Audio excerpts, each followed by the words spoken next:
first lap, in the first attempt, it was at 2:26.5, and then we heard just him have to come off the throttle on that last lap, so just handling went away a little bit. So he can put something together here if he can keep it all together, maybe get on the outside of that front row. The car's fast on the straightaway, 231.5. Did he turn on that last lap in turn 1? So they've got straight line speed.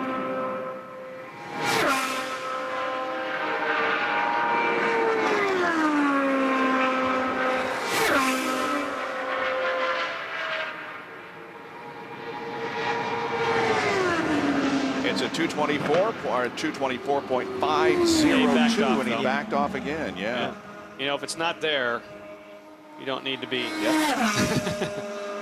trying to knock the walls down.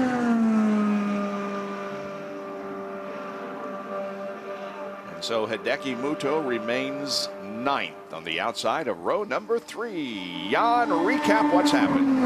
Well, in case you weren't here earlier, right from the get-go, Alex Tagliani had a good draw. It was cool. He went out, posted an awesome time, and it stuck for most of the day. New team, very pleased with the kind of run that they put in. Elio Castro-Neves, however, decided to withdraw his time. Tim Cindric puts his name on the list, pulls him out of a good position just to go after the fastest in session number 1. And boy, did he take care of business. Castro-Neves, yes, now I'm going to have the first pick, but as good as it was for Penske, as bad as it was for Andretti Autosport, this, unfortunately, for hard luck man, Tony Kanaan, it just kind of floats. And he tries to keep it off the wall. It would have worked, but it was a short shoot, blammo, into turn number 2. The hard luck continues for Tony Kanaan. He's okay, but never got back out. Danica Patrick had a fairly solid run in a 224.2. We thought she was reasonably comfortable, but it wasn't long after she got out of the car. It was very apparent that was not the case. This is the worst car I've ever had. I couldn't even be flat. The GoDaddy car does not deserve to be this far down. Now we get to the shootout. Good move there, Elio. Yes, the shootout. Wouldn't even talk to Jack Arute before he got in the car. He was psyched up, and that's why, because when he put the hammer down, Elio Castro-Neves set the standard. He picked to be the first car out. You can hear the crowd. You can see Roger Penske. Man, that is a number that's going to be tough to beat. And now Alex Tagliani is going to try it again.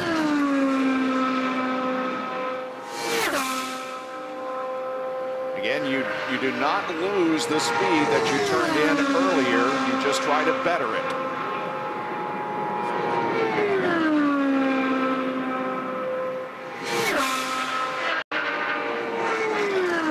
He talked and told Jack Arute earlier that he wants to have a few sparks. He wants to have a little bit of bottoming in the early part of the run to make up for the fact that they've taken downforce out of the rear wing.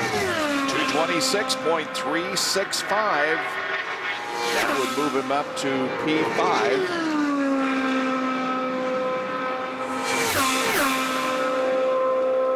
As the tire pressures come up and the temperature, you'll see less sparking. Again, just an indicator that you're dragging it. Yeah, and what that does is when you get that under tray where it is right on the deck or right on the racetrack, that's just where it really is in its optimum position of taking downforce. This should be better, Bob. Okay, we'll see. Lap number 2 is 226.628. Yes, it is.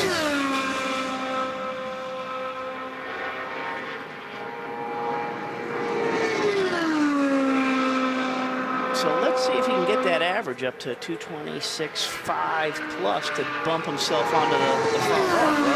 Yeah. Needs better than 226.554 to get onto the front row. Do that, the 226.8 average from here on out. From here out. And this will be short of that. 226.341, his slowest of the 3.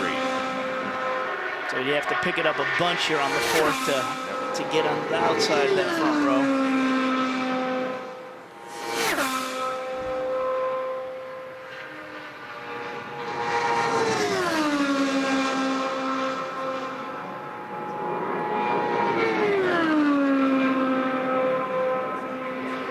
losing just a little bit of speed on it. Not surprising.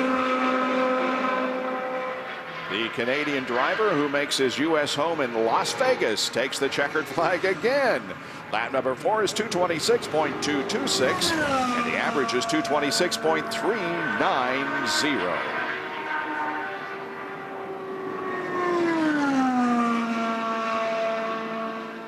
Well, Jack, you've picked him for the pole, but I don't know. Castro Neves is making a pretty tough mark. I hate Elio. Let's go to Lindy Thaxton. All right, Ed, you're standing here kind of torn on what to do. What are you thinking? Well, you know, we did our run earlier, and I was lifting all 4 laps because the car was just a handful, just hanging on. And I felt like earlier we could be closer to 226. We came out here, put a little downforce on just to kind of, because it made the car a little better, see what conditions are. So, I mean, I'm tempted. We have another set of tires. I don't know if the team's going to let me go or not, but I think we can run a 26. So, but, you know, I mean, we picked up a spot. I don't think Muto is going to be able to go again because he's used both sets of tires. So, I don't know. I'm happy with 8th. It'll be my best start. You know, great position for the race to be able to give the Fuzzy's vodka car a good ride, but at the same time, I really do feel like we could go quicker. So well, that's what I was going to say. The car's been great all day. Yeah, I mean, pole shootout, you're already your best start ever. I mean, no matter what, you got to feel pretty good. No, we feel great about it. Yeah. You know, I mean, we're kind of in a. You can look at it 2 ways. We have more. We can risk more because we're just a one-off deal. You know, but we don't really have much to gain because we're not racing for points either. So we're pretty close to front. You know, it's a good place to be. So I think we'll probably be okay. Well, we're glad to see you back. Thanks. I'm glad to be here. Thank you. His first race of 2010, Ed Carpenter from Indianapolis. Just relaxing and waiting for the clock to count down to 6 o'clock, which is about 41 minutes from right now. Scott Dixon is back on the racetrack. His teammate, actually. Oh, I'm sorry, Dario Franchitti.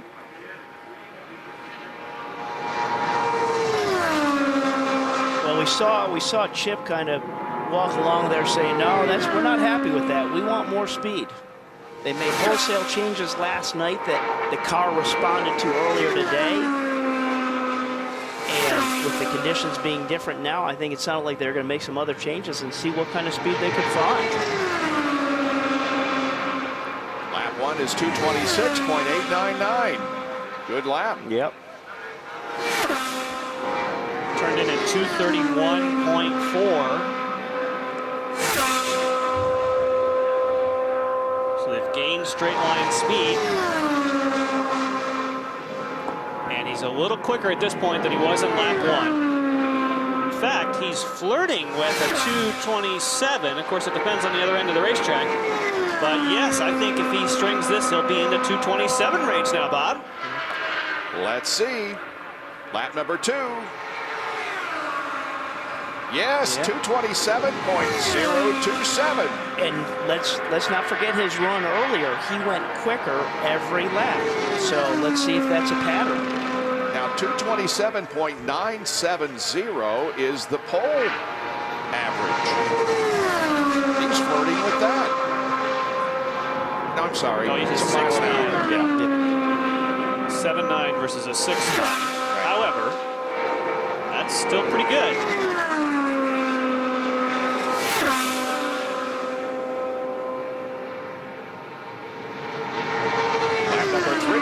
Dario Franchitti is 226.971. He slowed down a little bit on that lap. 231.5 when he turned the wheel into 1.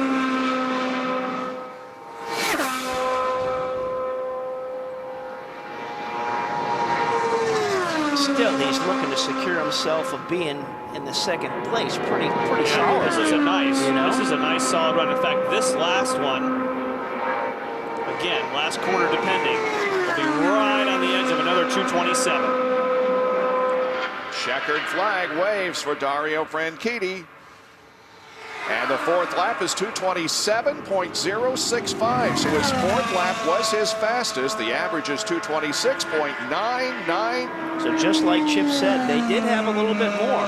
They had to rework that and come back out pretty stout. Robbie Floyd